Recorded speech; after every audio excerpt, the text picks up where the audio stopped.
Good morning mga palangga. So, for today's video, gagawin ko ito ng video kung paano ito gamitin. So, ito pala guys ay dry chlor. Ito ay para sa mga tao na sobrang nagpapawis, lalo na sa kilikili. So, ayan guys. So, ako kasi meron akong hyperhidrosis or excessive sweating. Yung sobrang pagpapawis sa bahagi ng katawan. Lahat ng bahagi ng katawan kahit walang ginagawa. Kahit ganito lang nakaupo. So, yung kamay ko, yung paa ko, talampakan ko, nagbabasa. Lalo na yung kilikili ko. Kaya pagka nagsuot ako dati ng light, hindi ko may taas kasi nagbabasa talaga siya guys. So, ito, na-discover ko to noong 2020 nung pandemic. Kasi wala akong ginagawa. So, nasa bahay lang. Kaya nakita ko to, hinanap ko talaga to sa Shopee. Nakita ko to sa Shopee. Tapos, 750 pa siya nun. Tapos, yun nga, maganda yung naging resulta sa akin, kaya hanggang ngayon gamit ko pa rin siya. So pang third bottle ko to, ubos na to. Ito pang fourth bottle ko, hindi ko pa itong binuksan.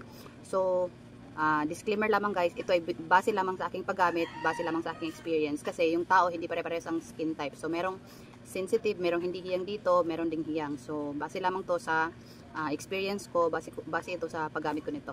Okay, so ito pala guys, ganito lang yung laman niya, 20 ml lang to. So ito, ganito siya. Ganyan siya. So ayan o. So roll on siya guys. Yan.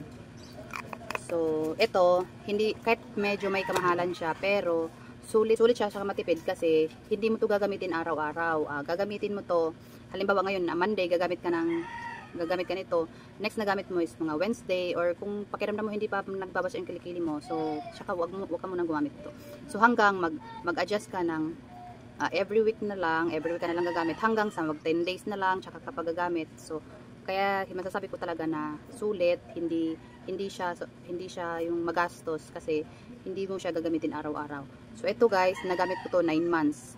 Ay, nung unang bili ko pala nito, nagamit ko siya 9 months bago naubos. Tapos ito, yung pang third bottle ko, nagamit ko siya ng almost 1 year.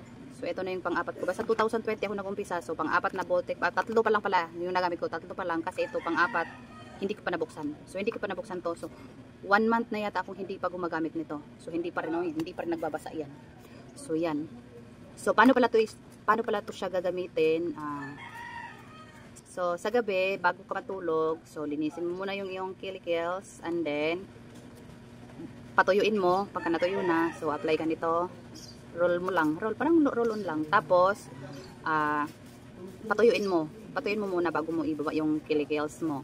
Tapos, kinabukasan, pagising mo sa umaga, kung wala ka pang ginagawa, banlawan mo na ng, kahit walang sabon or may sabon, basta banlawan mo na siya sa pagkagising mo sa umaga. So, ito pala siya, hindi mo siya gagamitin yung bagong ahit ka or bagong bunot, ha? Hindi mo siya gagamitin ng bagong ahit or bagong bunot. So, halimbawa, maglalagay ka ng Monday, so dapat hindi ka nagbubunot or hindi ka aahit ng Sunday or Sunday Saturday, kasi pag ginagamit mo to siya ng bagong bunot ka or bagong ahit ka, medyo may kati siya. So makati, kakamutin mo talaga yung kilikili mo guys. So makati siya pag bagong ahit, makati siya pag bagong bunot ang kilikili mo. So ulitin ko, hindi siya gagamitin ng bagong ahit at saka bagong bunot. So ito ha, dito siya gagamitin ng bagong ahit at saka bagong bunot. So kailangan 2 araw hindi ka nag-ahit or hindi ka nagbubunot ng kilikili mo. So ganun siya. And then basta pag ginamit mo siya ng Monday, tapos Wednesday pa lang hindi pa nagbabasa ng kilikili mo, so Huwebes ka na maggamit hanggang sa mag-adjust. So kung una 2 araw, 3 araw ka bago maglagay, hanggang maging 5 araw, hanggang every week ka na maglagay, hanggang sa every 10 days ka na maglalagay. So yun, kaya masasabi mo hindi talaga siya magastos.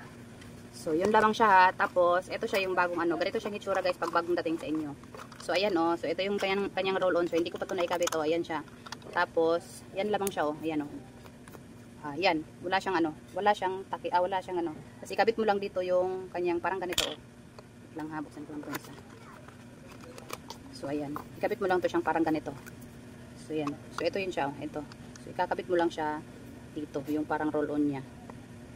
Yan. Para maging ganito siya. Tapos takpan mo na kasi hindi pa siya nakakabit yung bagong dating. Ayan, yung bagong dating hindi pa siya nakakabit, so ikaw na magkakabit niyan. Para lang talaga siyang tubig guys. Para lang siyang tubig. Pero pag bagong ihahit ka nga, makati talaga siya. medyo may katip. Huwag mong kamutin kasi mangingitim yung kilikils mo pagka kinamot mo. Kasi makati talaga siya. Kaya huwag ka talaga maglagay na mag-ahit tsaka magbunot bago ka maglagay kasi para iwasan mong mangati yung kilikili mo. Kasi may kati talaga siya. So ito guys, nabili ko siya sa Shopee at saka sa TikTok. So makikita niyo siya sa TikTok, sa Shopee. Meron din ako dito sa showcase ko sa TikTok. So hanapin niyo lang yung dry chlor. Merong isahan, merong dalawahan.